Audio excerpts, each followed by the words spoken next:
नृत्य रे एक हस्त द्वारा जेऊ मुद्रा कराଯାଏ ତାହାକୁ ଆମେ ଅସଂଯୁକ୍ତ ହସ୍ତ ମୁଦ୍ରା କହୁଥାଉ।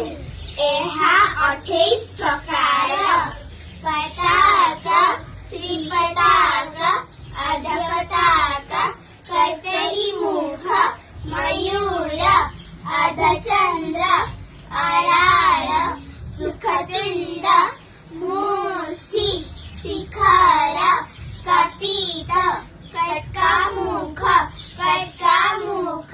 सूची, चंद्रकला, पद्मकोश, सर्पशीर्ष, मृगशीर्ष, सिंहमुख, तांबूल्य, अळपद्म, चतुर, भ्रमर, हर्षस्य, असपक्ष, समदंसम, मुकुर, ताम्रचूड, त्रिशूळ।